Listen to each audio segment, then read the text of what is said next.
Добро утро от снежен Копенхаген. Ние вече закусихме. Сега е някъде 10 часа и излязахме, за да се разходим из центъра. Също така до вечер ще ходим в Тиволи. Както знаете, обичам Тиволи. Нямаше как да пропусна да минем оттам. Закуската беше страхотна. Много се радвам, че я включихме в цената на хотела. Беше някъде 25 лева на ден. И честно казано, като знам какви са цените в Копенхаген, абсолютно си заслужаваше. Забелязах и, че супермаркета, който преди пазарувах, е затворен, което още повече ме кара да се радвам, че реших да включа закуска, защото иначе щях да се чудя откъде да си взема храна сутринта. Днеска е втория ден, вчера пристигнахме вечерта и днес вали сняг. Вчера беше много студен, сигурно минус 4, но аз го усещах като минус 10 градуса. Днеска е минус 1, вали сняг и е просто страхотно. Направо нямам търпение да кажа днес коледният снежен Копенхаген.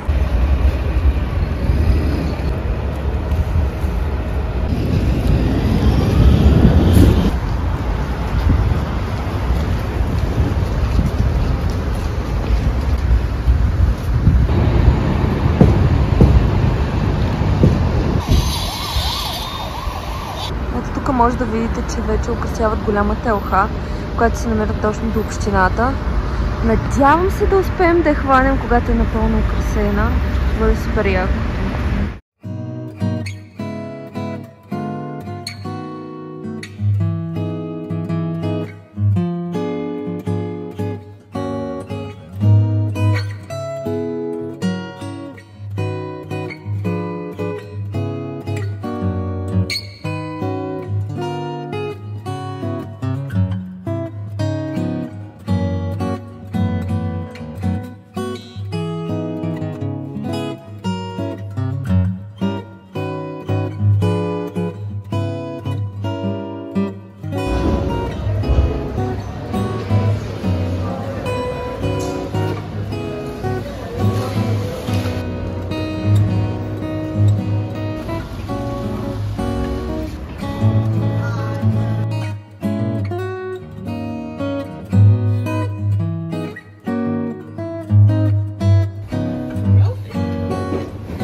Естествено, сега влязохме в Тайгър, за да разгледам какви коледни неща има. И толкова сладки играчки Това комплектче е доста готино.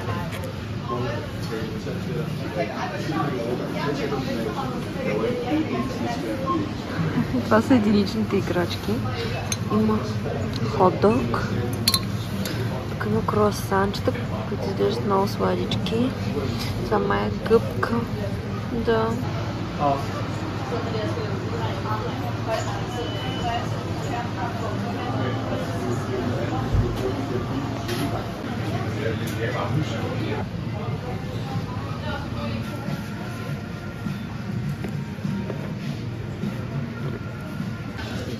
Такова откачено нещо не бях виждала. Това е туалетна хартия за судоко. Да се забавляваш.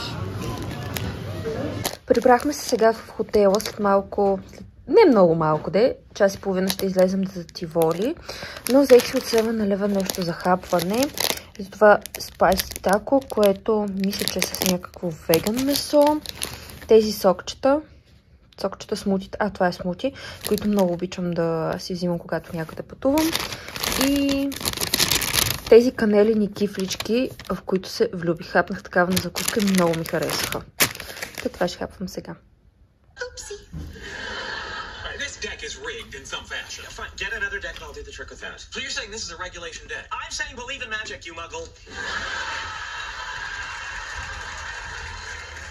Най-сетне излязохме 4:30 и отиваме към Тиволи. Нямам търпение.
Привети от последния ден в Копенхаген. Ние стигнахме до двореца Крисченбург, мисля, че се казва.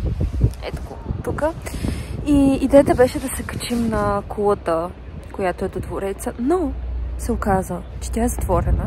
Май за постоянно. Те, че оставяме просто да си гледаме кончетата.